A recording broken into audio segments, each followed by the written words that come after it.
Before that, allow me to introduce the topic. The next session is Industry Panel, Disruptive Technologies and Digital Economy. Just a reminder, we'll be using the pigeonhole.at platform for your questions, and when you are in the platform, you may vote for your questions, and that means that there's a higher likelihood that they'll be answered as well. And it is flashed on screen, pigeonhole.at, and the passcode is SMW 2022. You can see the passcode on the left and on the right, as it's a little bit covered right over there. Okay. And allow me to share some announcements. The conference sessions, for your information, are live streamed also on the platform Swap Card. And you can view the online sessions live in this ballroom too. And there are more than 1,000 participants on the online platform, and you can engage them via the networking tab too. I'd like to say a big thank you to our sponsors, our lead sponsor, Fortinet, silver sponsors, Huawei, Lloyd's Register, RINA, Wärtsilä, our bronze sponsors, ShipFix, StormGeo, Yinsen Green Technologies, as well as all our sponsors and exhibitors. And with that, I believe I should introduce our panel. Let's welcome our panel with some applause. And your session moderator is Mario Moretti, Asia Marine Senior Director, RINA. Let's welcome Mr. Mario Moretti. Welcome, sir. And joining Mario on the panel, let's welcome Martijn Thijsen, Head of Ecosystem and Platform Play, Digital Strategy and Transformation, Port of Rotterdam. Welcome. Let's welcome Benjamin Hadfield, Head of Digital Products, Swire Shipping. Thank you for the applause. Thank you. Let's welcome Leslie Tang, Managing Director, Singapore Nautilus Labs. And now we have Nakul Malhotra, Vice President, Open Innovation, Marine Products, Wilhelmsen Ships Service. Welcome. And last but not least, Bala Sankaran, Co-CEO of Ori Technology. Let's give our panel a big hand. And for our panel, you may decide to remove your mask if you'd like to. Thank you. Good morning, everybody. I think we need to wrap up a little bit faster because we are close to lunch. So thank you so much for being here. It's a pleasure to see some familiar faces, but also some people that has traveled from abroad. So thank you so much for being here.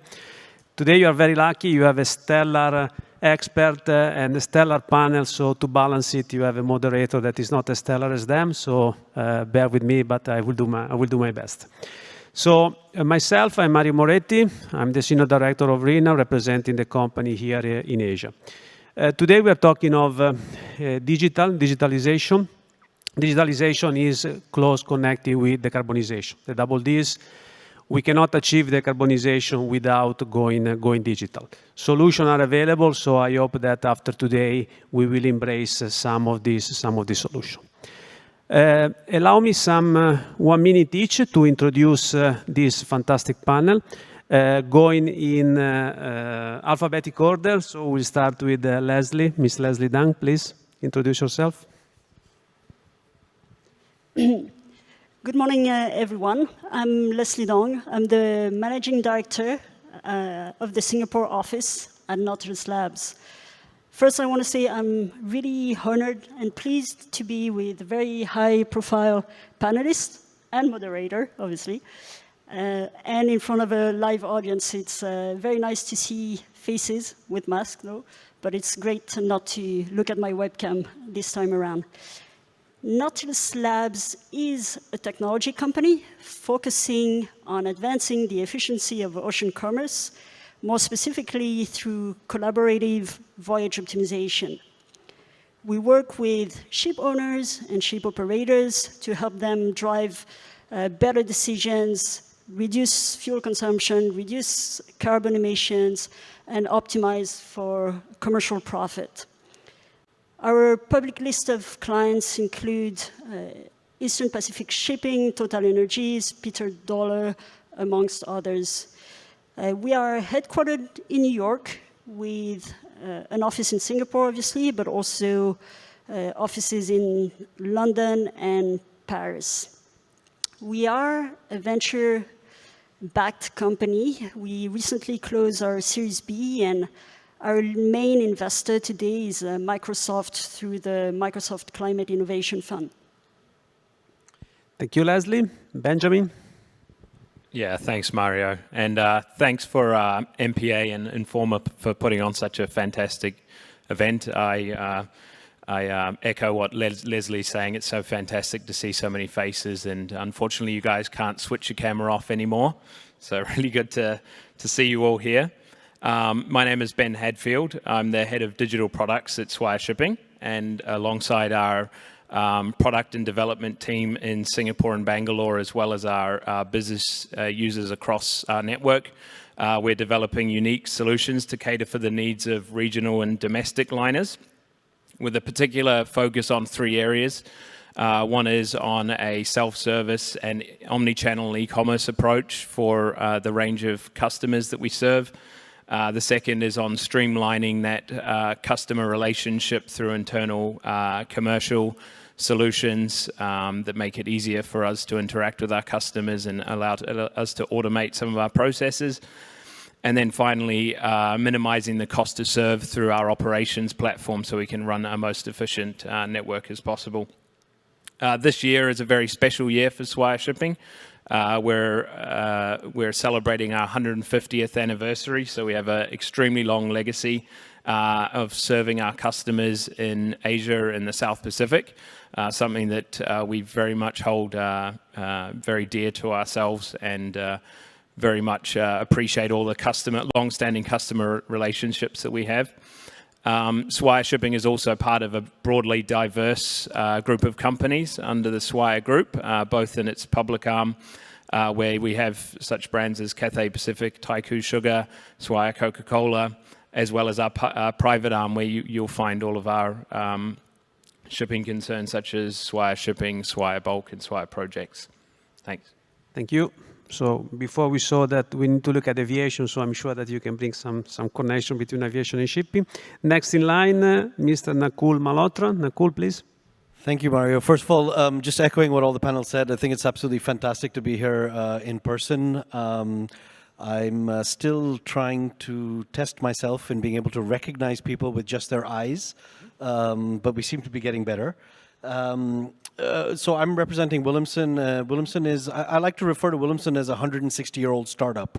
I think Benjamin will recognize as well, I think for any organization to be having that many years of history, it's had to undergo many transformations along the way. And I think Wilhelmsen at the moment, we've got really three key verticals: strategic investments, new energy, and maritime services. And new energy is really around our involvement in the energy transition space, particularly wind and hydrogen, and also digital optimizations that aid decarbonization. Maritime services is really our piece, which involves the ship's agency, our marine products, ship management, insurance offerings. And really, the last few years, I've been spending the majority of time in our corporate venturing activity and sort of going through that journey of what does new technology, new capabilities in maritime mean for an incumbent like Wilhelmsen. How can we connect those two together for new offerings, but also learning tremendously from a number of startups as well, and how to work with startups in both equity and non-equity partnerships. And it's been an exciting journey so far, but I think it's also what holds going forward as well. We're very much looking at trying to connect our corporate capabilities with new and fresh approaches to some of the challenges that shipping no doubt needs to address. Thank you. Next in line, Mr. Bala Sankaran. Please, the floor is yours. Hey guys, thanks for inviting me. It's been amazing to sit next to an esteemed panel. Can't wait to hear from you guys. Personally, my journey, I started my career on the ships. I was 10 years at sea. And then had the good luck to be in the technology company and Silicon Valley companies for about 12 years. And really happy to be back to shipping in a different form, driving digitalization in shipping. So that's my journey. I lead Alpha Technologies. We've been in this business for about 5 years now, helping the industry push the digital aims. As a company, we offer 3 products. There is one called SmartShip, which is trying to connect directly with all the machineries on board the ship without any human interface, collect the data, and do multiple applications to it to drive various efficiencies. That's one of our product. The other product is sort of a mix between manual as well as automatic data, which is what we call it a Smart Voyager. Focuses more on the commercial side of shipping. And then we also have a ERP product. So across these product lines right now, we have about 1,200 ships on the platform. And it's been a humbling journey for 5 years. We've learned a lot. We made some successes, many failures to learn from. So it's been a great journey, and really looking forward to continuing this journey in this industry. Thank you so much. Last but not least, Martijn Thijsen. Thank you, and thank you very much, Mario. Great to be back in Singapore after almost 3 years and catching up. So here we are. Martijn Thijsen with the Port of Rotterdam, responsible to making sure that we are, as Port, a node in the digital trade infrastructure of the future. Our core role is to facilitate trade with hard infrastructure, but also nowadays with digital infrastructure. But we need to understand what's coming at us, what technology is out there, what is the platform business model going to be for global trade. So work with the old, but also work with the new and making sure that we're ready for that. So that's where I'm in. Thank you everybody for keeping it short. Today we are in a fourth industrial revolution, Industry 4.0. Shipping is in the era of the digitalization. We'd like to understand if we really are. We see that, we see a lot of players, a lot of technology providers on the horizon, but we also seen that the maritime industry, at least a part of it, has always been a bit reluctant in adopting this one. So I would like to go to you, to Leslie. What do you think will determine whether innovation can really make the breakthrough and be really adopted by the shipping business? Yeah, so I think I'd like to answer this question. There's a lot to unpack, but I'd like to answer this question in 2 parts, really. Addressing the technology aspect and addressing the transformation that is required after that. So our clients and the industry in general really has to juggle with multiple aspects, whether it is decarbonization, optimizing for commercial profit, managing changing regulatory environment. And in order to manage all that, they need to be able to predict future outcomes with a high degree of accuracy. And really, you can only do that with machine learning. So today, with data science-based models, combined with principles of naval architecture, we are able to predict future outcomes with 99% accuracy. And that means that those very accurate models, plus the fact that we are able to update them in real time as forecast changes, we are able to help our clients save 12% of fuel. So this is massive for operators that save 12% of fuel. But there's actually a lot more to unlock, and this is where the transformation aspect comes into play. We need to think about how to transform how relationship works. When you think about we're evolving in a very complex, intricate environment where you have a ship operator that, yes, will benefit from 12% of fuel savings because he or she has control over routes, over speed, but you also have owners that are less in control of speed and routes, but are responsible in fine for the CI grade of their ships. And, well, at least in 2023 there will be, but it is already a very big concern. You also have cargo receivers that have their own set of requirements. And you evolve in an environment where there is deep structural misalignments. And you need to be able to provide the tools for all those industry stakeholders to align themselves to share information not just data, but I think it's really important to think about sharing insights, because that's those insights that will help the industry tackle and leverage all the potential that technology can offer. So really it's about accuracy through machine learning, and also collaboration, industry collaboration to solve those misalignments.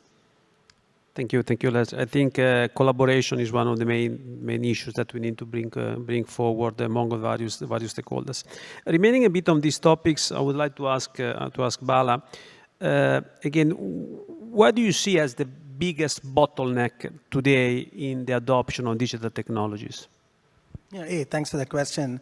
So as I look through my last 5 years of experience implementing the strategy of digitalization with the company, I see two sort of things that we all as an industry need to think about what it takes to digitalize and drive digital transformation.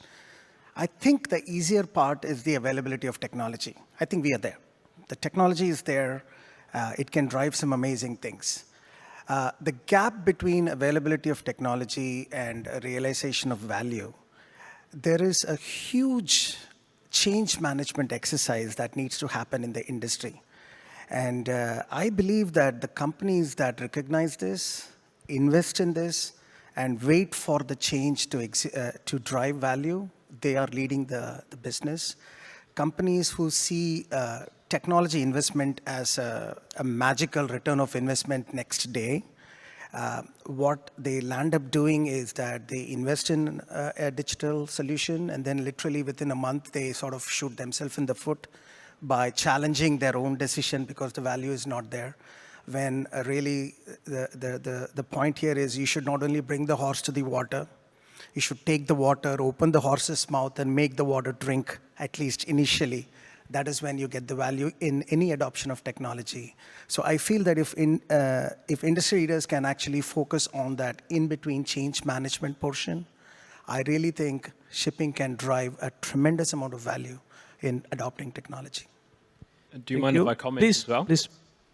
Yeah, look, Bala, I completely agree. I think the biggest thing about digital transformation and really taking root is actually the transformation side of things more than digital. We already know that in a lot of our businesses, there's plenty of data. The technology is already there. It's just about getting the people on board. And I think, a good way to look at this is, we never question that machine learning algorithm that pops out and tells us which documentary to watch next on Netflix. In fact, we like that kind of feedback. But as soon as the technology starts questioning our own job role and our own responsibilities, we put up the defenses. And so I think, the word transformation doesn't mean immediately you change. The transformation means there should be steps in place. And I think sometimes when we come from a digital avenue, we tend to say, we're going to build the end solution right now. And by building the end solution right now, what we do is we put up all the defenses of the business units that we need to take on this journey. And instead, I think what we should be looking at is an iterative and incremental approach where we say, all right, maybe the end goal is for us to have an automated process, but in order to get there, we need to help you give you the right data, help you make a tactical decision, help you make a strategic decision, and then finally make the decisions on your behalf and let you transcend your current role to the next capability.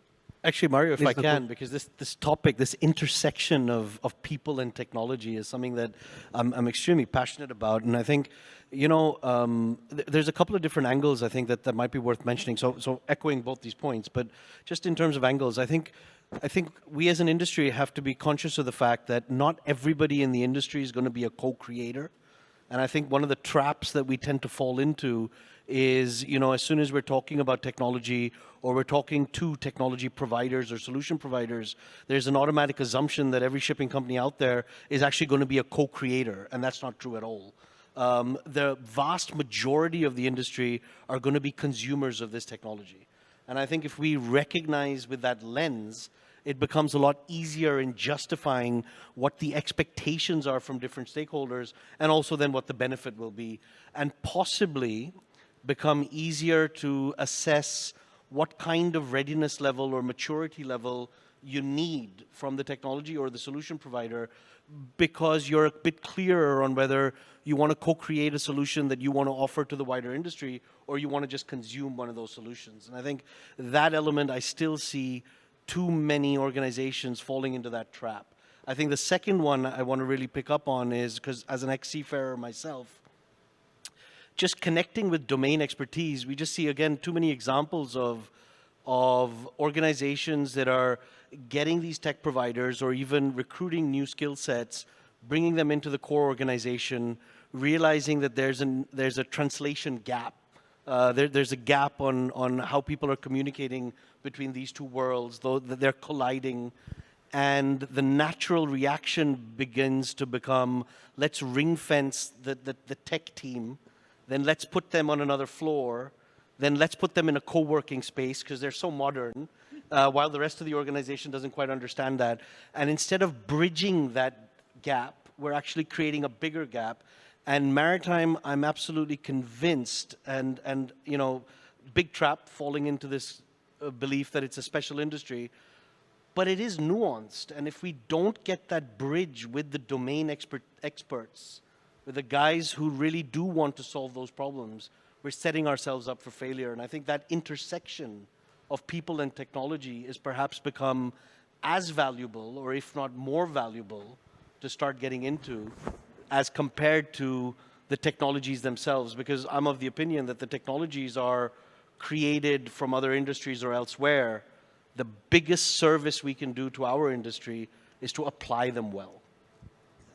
Thank you. I think we'll go back to that also on the skills. Let's not remember that digital comes from the meaning of fingers, of hands. So we need also to go back to people working in digital and using digital. Martin, you wanted to comment on this one? Well, we'll come to it later, but I fully agree with what's being said. But said that let's put technology to work. Tech is an enabler, but where do you put it to work for? What do you put it to work for? Do you put it to work for your own company and your own business model, which has been based on how we trade for 500 years, or do you put it to work for the future business model, which is a completely different one? That's what we have been working on. And that's also something to think about, right? So how do we, and then I still do believe we have to co-create in a way, and there's ways where you co-create and there's topics where you don't co-create, but that's a sharp distinguish that we need to make, because otherwise we keep sub-optimizing, we keep on building on legacy, right? So that's something for us to understand as well. Absolutely, I totally agree. What I think, though, is that companies themselves have to kind of decide. Do they believe that they have the resources and capability to be the co-creator stroke provider? You have to decide on your future business model. Exactly right. Am I going to do what I've been doing the last decades, or am I going to join the future? Indeed. The other trend as part of this conversation is that I've seen in senior leaders in this industry is they look at the success of technology adoption on a B2C space. Like a Google comes in, magically you put in a word and then you get an answer, and then everybody starts adopting Google. And assume that the same thing is valid for a B2B technology adoption as well, which is a huge assumption to make.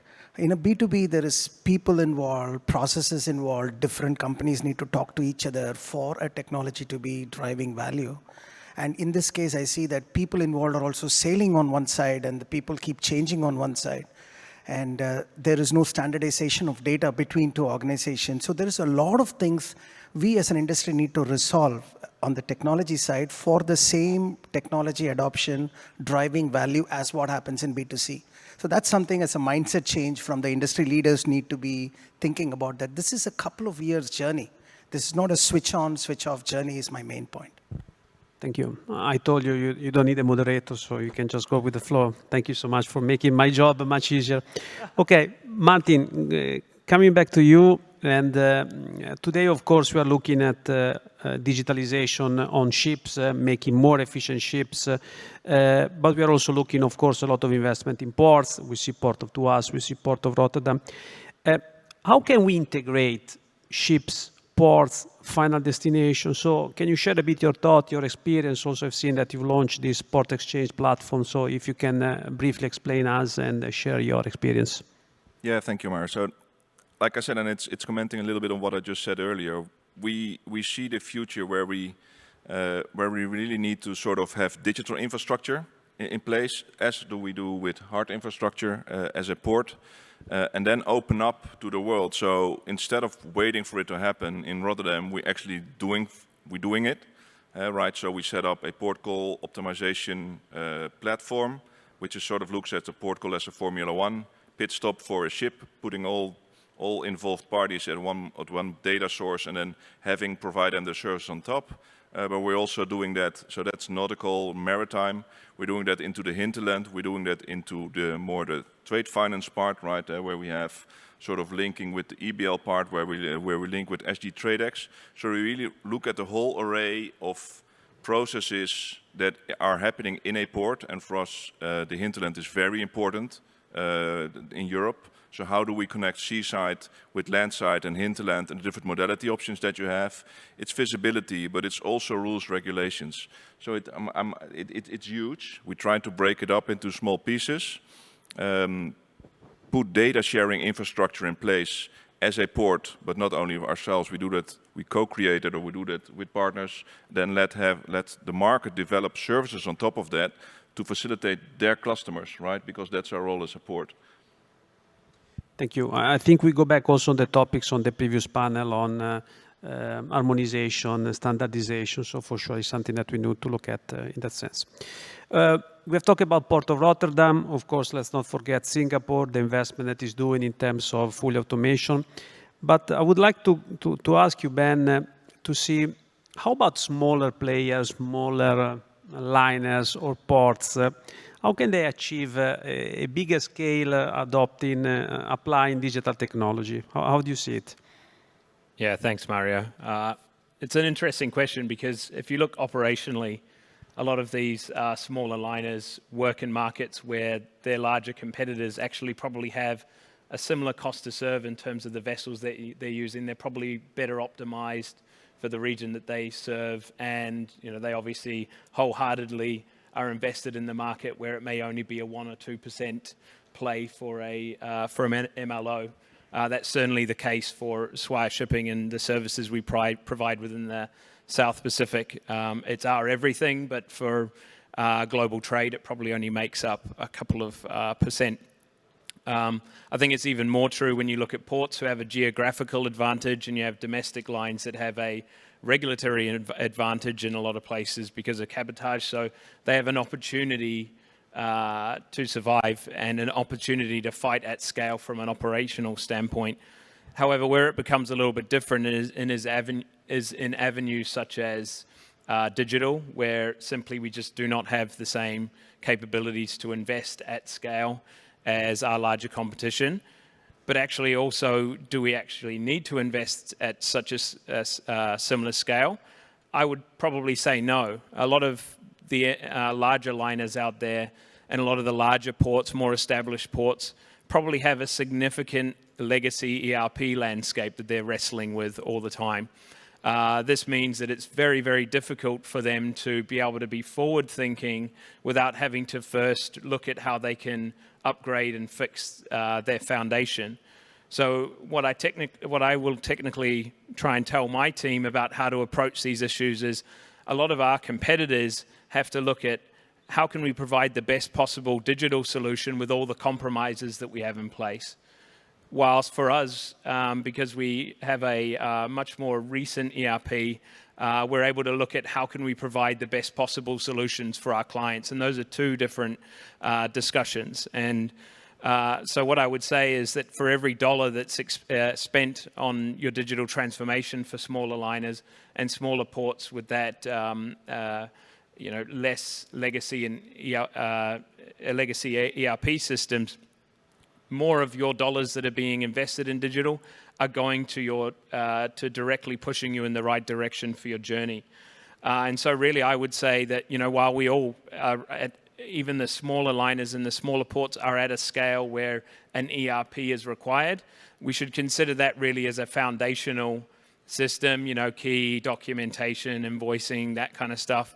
But all of the secret sauce that makes the smaller liners, the smaller ports so effective for the customers that they serve, that's where that digital dollar should be spent. And that's where the investment can really lead to better long-term solutions and keep you from getting into a situation where, 5 years down the track, you've built a legacy for yourself that you have to wind yourself out of again. Thank you. We've talked about Bottleneck, but of course I would like to leave this session with all of us investing more and more in digital. So let's talk a little bit more really opportunities and goal that we can achieve. So maybe Leslie, I come back to you. How do you see that disruptive, or this not a nice word, disruptive, let's say innovative technology can support business on their path to digital transformation? Yes. So today, we see that technology needs to be able to tackle multiple challenges at the same time. So it's really important to not only be able to look at profitability and optimize for commercial profit, but also to tackle those aspects around decarbonization. So both go hand in hand. It's always been in our mission to help decarbonizing the industry, and today we see that all of the industry is looking for solutions that are able to do both. So first, sustainability plus profitability need to go hand in hand. The second aspect is around making sure that we have solutions that are interoperable. Today, we discussed about transformation.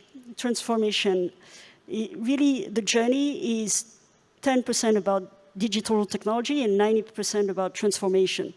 So to allow transformation, we really need to look at solutions that are able to talk to each other. Like, we're talking about decarbonization, it's maybe a race, but I think it's really a team sport where everyone has to work together to solve those challenges. So that's the two main points that I wanted to touch upon. Thank you. Just for the organizer, I don't see any questions. Please formulate any question. I'm sure that you will have from a free installation of this digital solution for the best question made. Remaining on the opportunities, Bala, I come back to you. So where do you see the biggest opportunities in the digital adoption? Yeah, let us first identify, our company is in the business of first helping seafarers first, and then we move up. And we all should identify that ship is a fantastical source of data that heretofore was not collected properly, stored properly, structured properly. Now we have kind of cracked that problem in the last, say, couple of 3-4 years. Now, in my mind, value can be, like from a CEO perspective of any shipping company, I think value can be got in 3 levels. Like level 1, this easy access of data and easy routing of data to other systems can drive synergistic value. Like we have heard brilliant presentations from various startups and companies said that, give me the data and I can give you something else to make. All of that is easily doable with APIs, data ports, because we've started collecting and structuring the data. So that one, everyone should do. Level 1, value. Level 2 is, this is where the marine expertise comes. Now, with the data that you have, with the systems that you have, what kind of decision support you can drive for the people on board the ship as well as people outside the ship. And I think a lot of smart mariners are together with the availability of data can provide highly value-added decision support systems, like how to save an anchor from losing. There's predictive systems that can tell you when to pick up the anchors right now. That's just one example. So that's the level 2 value add that all of us should think about. Now, level 3 is what I call it the application layer, which is the sort of the cherry in this ice cream, where many data points coming together with high-end technology, ML, AI, and that type of technology, and drive digital transformation. And that's where the decarbonization agenda, the predictive maintenance agenda, hull performance agenda, there are multiple applications in the industry right now that after you do level 1 and level 2, you can go and do level 3. So that you don't have to keep testing, directly go to level 3 and say that it is not working. There is a brilliant level of values, level 1 and level 2, that's easily obtainable by the shipping companies that people should focus on. Immediate bang for the buck. By the time you get the money, start the digital transformation, mindset change, and start applying level 3 for decarb and a little more complex solutions using technology. That's what I would say, and it's a very exciting space in the shipping industry because of this. Thank you. We see, or at least I see on my phone because it's a bit too far away, some questions for the floors. I think the question that I would like to bring it up to you is this one. It is noted that mass is the future of shipping industry. How practical is it, and what is planned for the fate of the seafarers? So we go back a little bit on where we were discussing before, and maybe, Nakul, I leave it to you to reply to this question. Yeah, thank you. I'd like to first let me just sort of predicate the answer, this answer with one comment, and that is that I think, as Leslie and Bala mentioned as well, is this understanding that, you know, the short-term gains, generally speaking, are best achieved when you're focusing on efficiencies within a process step or within a part of the value chain. But bearing in mind that shipping has a lot of stakeholders and therefore a very wide value chain. And ultimately, the ultimate goal is this handover, takeover, and at some point, some collapse. So let me come back to now the mass question. First, I think we had a fantastic speaker just prior to the panel who very succinctly, I think, addressed a point which I'd like to reiterate, is on the road to full autonomy, there are many, many different steps. I think he mentioned 7. And therefore, I think that mass is the future of the shipping industry. I'd like to say yes, mass and full autonomy is the North Star of the industry, but that doesn't mean that we're going to reach there next year or 2 years from now. On the road to that North Star, there are tremendous opportunities, application of technology, efficiency, effectiveness, safety, and security parameters that we will simply need to solve that will give us a lot of value along the way. And I think it is that journey that I think will be most valuable and, quite honestly, most exciting. And also, you know, varies in terms of the time horizon that kind of makes sense. What is planned for the fate of the seafarers? I mean, that's a tough question to answer, but I think what I will say is seafarers, just as with shore-based teams, are a competence pool.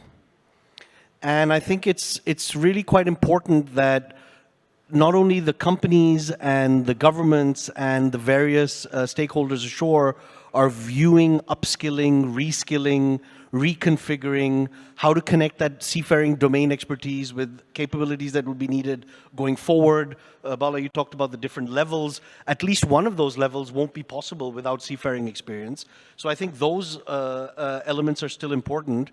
But I think the other part of it is that I want to mention is that the seafarers themselves, I strongly urge them and recommend that they take responsibility for at least understanding what the maritime landscape is and how they can continue to be connected, upskilled, reskilled from their own desire to be relevant going forward. And I think there's going to be a lot of different competence pools that will evolve as a consequence of this. And I think, you know, the great thing is that all of us in our personal lives on the weekends, we live in 2022, right? Where it's so easy. It's mobile first. I can order something, get a quick service delivery. I can get a next day delivery from another country. And then we come in on Monday morning and we're sort of arguably maybe mid-90s, maybe early 2000s. I'm not sure yet. But definitely we live in a sort of a 2G world, largely speaking. And therefore, I think from a seafarer's perspective, the generation that is currently sailing, the generation that we're trying to attract in this industry, is a generation that has grown up with mobile first, on demand as default. That is a generation that we need to tap into in order to fast track the transformation of what we're all trying to discuss, in my view. But adding to that, I think if the statement is mass is the future of shipping, you're sort of wrong, right? It's here. I said road to the it's full just if autonomy. you perceive that it's the future, Yeah. autonomous driving is here. Autonomous vehicles are here. Autonomous shipping is here. The tech Indeed. is here. Indeed. Are we adapting to it? Are we willing to understand what it can do for us? Or are we seeing it as a threat? Just something to think about.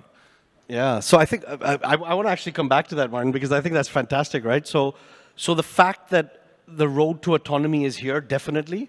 The steps, still many steps to do. Agree, but it's what you do on Sunday at home, mobile first, and we move into office, we drop everything we do, and we go back to the 90s and go back to our Excel sheets. I mean, come on. Let's come back to the co-creator versus consumer part, because I think the industry is divided into three levels. I would like to say a triangle, and now I will be a little bit provocative, but no names. I like it. You have 1 minute to be provocative, so let's do it. Perfect, Mario. I think you're going to have the top 10% of the industry driving this fast and first. You're going to have the middle, let's say 65%, that's essentially looking at those standards. How do they adopt? That's where this becomes a viable business model. And the reality, as I see it today, there's 25% of the industry that either needs to get into the top two levels or recognize that there is not a future for them. That you could agree on. I fully agree, yeah. Okay, well, thank you. We are going towards the session. Of course, we didn't open the door of autonomous ships or value automated ships because I think it's a topic that is worth another session, especially understanding what really the industry want. Closing with a couple of more points, if we have time, on the topics of the ban. Going back to you, we know that you operate in some emerging markets. So elaborate a little bit more for us on the application of machine learning, for instance, because we're seeing a lot of technology that are applied. So if you can explain to us and elaborate more on that one, and then we wrap up. Mario, we have 1 minute. Thank you. Okay, I'll make this really fast then. On the topic of emerging markets, I think, while we have big ports and terminals like Port of Rotterdam up here, we don't have the same luxury when we go to Suva or Lautoka or Port Moresby or somewhere like that. And so actually one of the things that our digital team have done is really build out our own solutions that we can provide our port agents that will give us the visibility that we can hopefully pass on to our customers, and will also give the port agents a less document heavy process for dealing with us. And that's something that we've developed and rolled out in a lot of the markets that we are in. From a machine learning standpoint, I mean, there are so many opportunities in the industry. The industry is full of the data. The technology all exists. There is a human problem in terms of uptake to it. But for us, there's a few avenues we're focusing on. One is from a commercial standpoint. So we have the data to be able to tell us what is the propensity of a customer to downfall and not turn up with a booking.